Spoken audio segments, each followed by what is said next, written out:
बिस्मिल्लाहिर्रहमानिर्रहीम, अस्सलामुअलैकुम। मैं हूं करामत मुगल। शहर इक़्तिदार की 2 माह से जो खबर जिसका इंतज़ार था कि काजी साहब जाएंगे तो कौन आएगा, वो कुर्रा फाल निकल चुका है। जनाब 8 बंडू ने बैठ कर वो फैसला सुना दिया है कि ये जो 3 बंदे हैं, इनमें से जो सबसे जूनियर है वो हमें पसंद है, 2 सीनियर हमें सख्त नापसंद है। अब वो घर जाएँ। जनाब फैसला उन्होंने किया, लेकिन वो भूल गए कि माजी में इन लोगों को जब वो काले ऊन कहते थे, काली भेड़ें कहते रहे, तो इन्होंने वार्निंग दी थी कि छत्ते में हाथ ना डालें, हम ब्लैक बम्बल भी हैं, यानी हम जब छेड़ा ना जाए तो पुरस्कून रहते हैं, हम पीछा नहीं करते, हम कुछ नहीं कहेंगे। लेकिन अब तिबले जंग बच चुका है।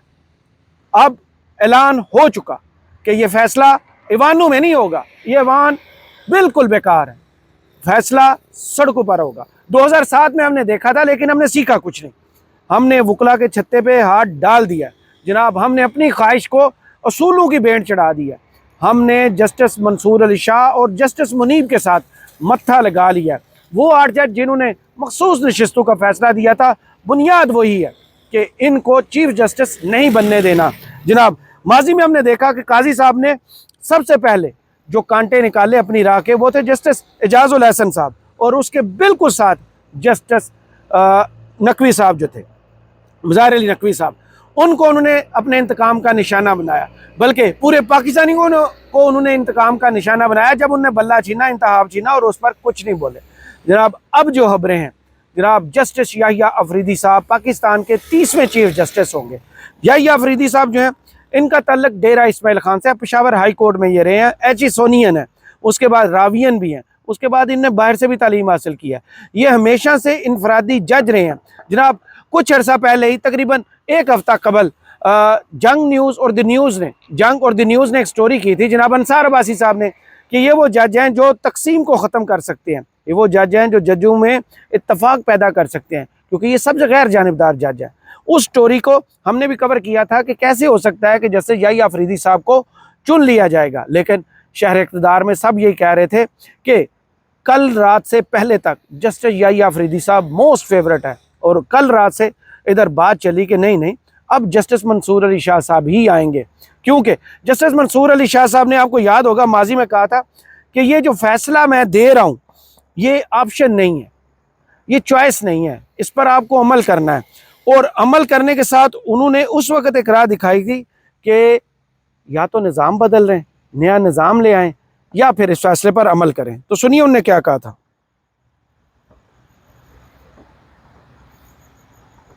डिले नहीं किया जा सकता किसी वर्डिक्ट को, वरना सारा लीगल सिस्टम को आप बिगाड़ के रख देंगे, उसका सारा बैलेंस आप खराब कर देंगे, आइन का और लीगल सिस्टम का। अगर आप इस तरफ चल पड़े कि जजमेंट्स इंप्लीमेंट नहीं होनी चाहिए, ये हो नहीं सकता।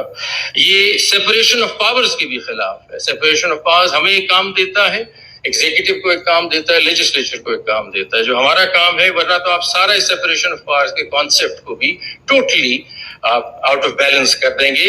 और ये कोर कंपोनेंट है separation of powers, core component है डेमोक्रेसी का, और इसको डिस्टर्ब नहीं होना चाहिए।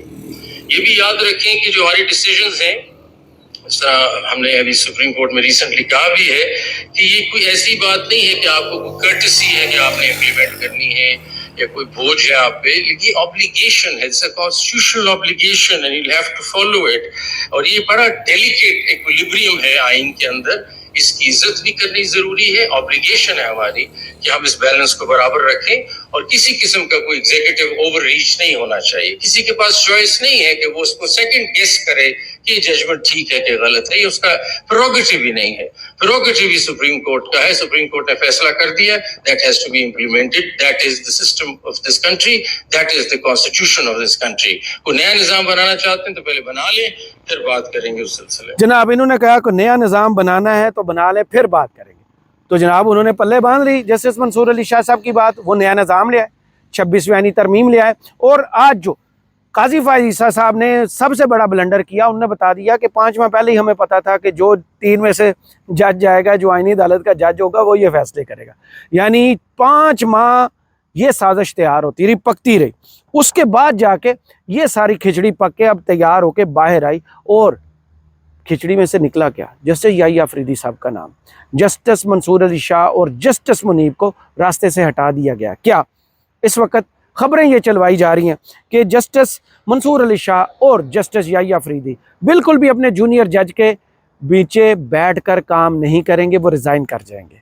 जनाब, आखिरी कांटा भी वो चाहते हैं ये खुद निकल जाए, लेकिन होना ये चाहिए कि किसी भी सूरत में जस्टिस मंसूर को और जस्टिस मुनीब साहब को वो फैसला नहीं करना चाहिए जो जस्टिस एजाजुल हसन साहब ने किया था कि आप खुद ही दूसरे को रास्ता देकर चले जाएं। जनाब, इसी कोर्ट में रुकें, इसी कोर्ट के बेंचेस का हिस्सा बने, अपनी आइनी और कानूनी ड्यूटी पूरी करें और लोगों को बताएं कि असूलों पर चलने वाले शिकस्त नहीं खाते, वो चलते रहते हैं।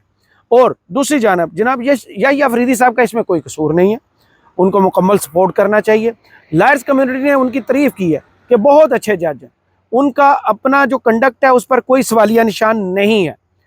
जनाब, क्यों नहीं है? क्योंकि उनके माजी के फैसलों में हमेशा हमने देखा या तो इजाफी नोट आता है या इख्तलाफी नोट आता है, वो किसी भी फैसले का कुल्ली हिस्सा नहीं बनते।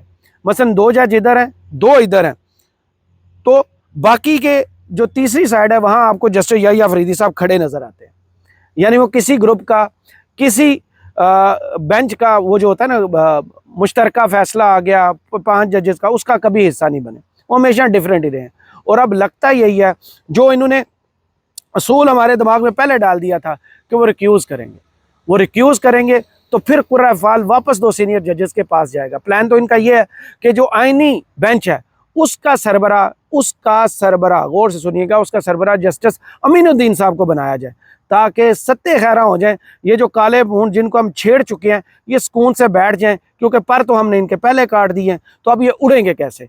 जनाब, उनको इतना यकीन है, इतना अंधा यकीन है कि ये दोनों जज जो हैं हमारे कंट्रोल में, ये सरकारी मुलाजम बन गए, इनको लॉबिंग करना पड़ेगी, इनको सहारा चाहिए सरकार का आगे चलने के लिए। लेकिन हमने माजी में देखा कि जब 2 दफ़ा तारीख में हम जब जाते हैं तो 2 दफ़ा ऐसा फैसला हुआ है कि सुपर सीड जब किया गया। जनाब, एक तो 1954 में जस्टिस मुनीर को चीफ जस्टिस बनाया गया और अबू सालेह मोहम्मद को इग्नोर किया गया। जस्टिस मुनीर का नाम आपको याद होगा, भुट्टो केस आपको याद होगा। जस्टिस मुनीर कितने ख़तरनाक इस सिस्टम और मुल्क के लिए साबित हुए थे, क्योंकि सुपर सीड करके आए थे। और उसके बाद जस्टिस सज्जाद अली शाह को चीफ जस्टिस बनाया गया, साद सऊद जान को 1994 में इग्नोर कर दिया गया। 1997 में जब सुप्रीम कोर्ट में 2 चीफ जस्टिस बन गए थे, उनमें एक सैयद सज्जाद अली शाह साहब थे और दूसरे सईदुज़्ज़मान सिद्दीकी साहब थे। उस वक्त भी हमने क्या देखा, सुप्रीम कोर्ट पर हमला होता है, 2 काज लिस्टें आती हैं,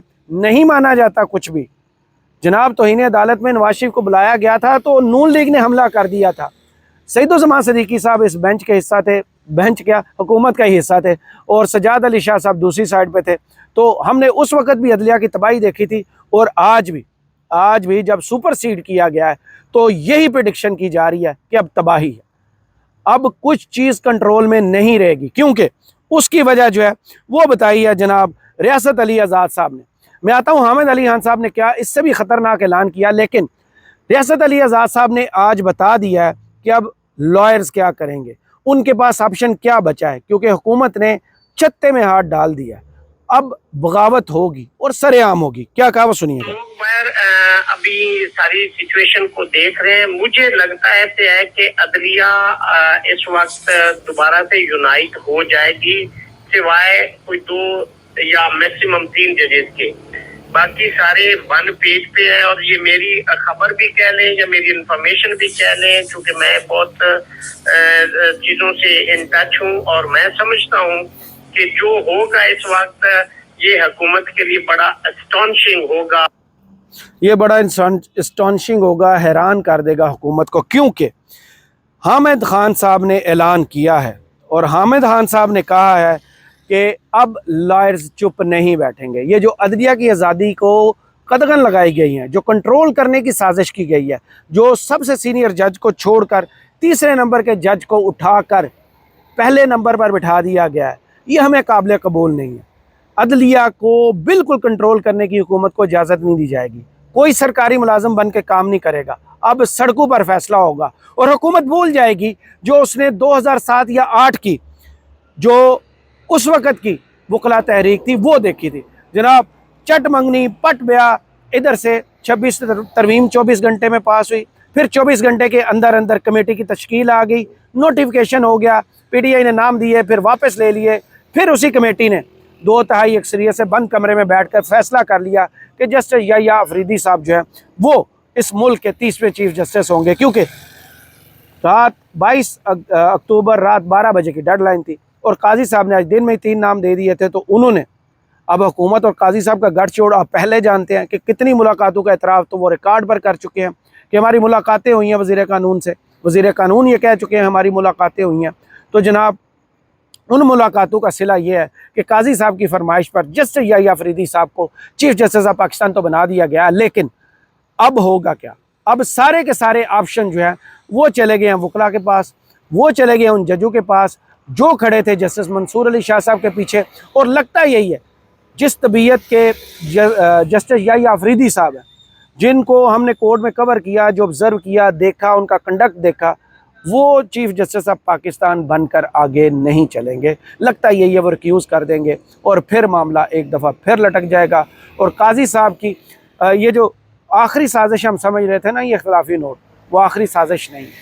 उसके बाद भी अभी साजिशों के लिए उनके पास 48 घंटे। देखे याह्या अफरीदी साहब के बाद भी उन्होंने प्लान तैयार किया होगा कि दिखानी है और मारनी है। यानी जस्टिस अमीनुद्दीन जो है वो आइनी बेंच के सरबराह बनेंगे और हुकूमत के लिए वहाँ से सारी खबरें अच्छी आएंगी। करामत मुगल को इस वीडियो से इजाज़त दीजिए और कमेंट्स बॉक्स में ज़रूर बताइए वीडियो आपको कैसी लगी। अल्लाह हाफ़िज़।